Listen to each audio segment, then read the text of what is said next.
রোগী যদি অসুস্থ যদি থাকে, একটা ডাক্তার পারে রোগীরে সুস্থ করার জন্য, কিন্তু ওষুধ নয়, এদের কথার মাধ্যমে একটা রোগী সুস্থ হয়ে যায়। আসসালামু আলাইকুম, আমি ডক্টর শরীফুল ইসলাম। এই মুহূর্তে আমরা আছি মমতাময়ী হসপিটাল অ্যান্ড ডায়াগনস্টিক সেন্টারে। আমাদের পাশে সম্মানিত একজন বাবা আছেন, নিজ মা গর্ভধারিণী মা ছিলেন। ওনার দেখা গেছে কি যে ব্যথা হয় না, যে লেবার পেনটা উঠে, সেই পেনটা নির্ধারিত সময়ের মধ্যেও উঠে নেয়। পরবর্তীতে আমরা আল্ট্রাসোনোগ্রাফি রিপোর্টটা দেখি যে অলরেডি 4 দিন পার হয়ে গেছে। আমরা পরবর্তীতে সিদ্ধান্ত নিলাম এটা আসলে অপারেশনের মাধ্যমে বাবুটাকে পেট থেকে বের করতে হবে।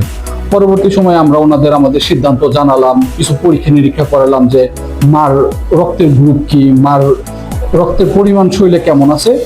এখন আমরা আমাদের সম্মানিত বাবার কাছ থেকে জানবো যে ওনার এখান থেকে সার্ভিস নিয়ে কেমন লাগলো, বা উনি যে এখানে আসছেন কিভাবে আমাদের সম্পর্কে জানতে পারছেন। আলহামদুলিল্লাহ, আপনার এখানে সার্ভিস অনেক ভালোই, কিন্তু এখানে আমাদের এলাকার একজন ডেলিভারি হয়েছে, তো ওর মাধ্যমে আমরা জানতে পারছি যে এখানে সব কিছু ভালো।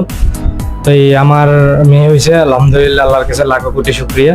এখানে সব কিছুই ঠিক আছে, কিন্তু এখানে ডাক্তাররা যে আন্তরিকতা দেখেছে এটা কিন্তু ভোলার মতো না। কিন্তু আমি এখানে সন্তুষ্ট।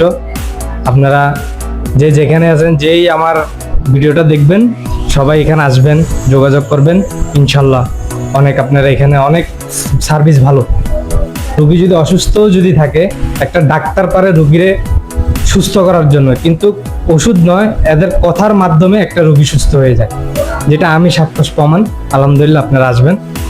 এখানে যত ডাক্তার, নার্স যারাই আছে সবাইকে আমার আন্তরিক শুভেচ্ছা, অভিনন্দন। আচ্ছা, ধন্যবাদ। আমরা ওনার বাবুর জন্য, মার জন্য এবং আমাদের বাবার জন্য আমরা শুভকামনা জানাই, বাবু যেন সুস্থ থাকে এবং বাবু যেন দীর্ঘজীবী হয়, ওনাদের সম্মানটা যেন ধরে রাখতে পারে এবং ওনাদের মুখ যেন উজ্জ্বল করে। ধন্যবাদ সবাইকে।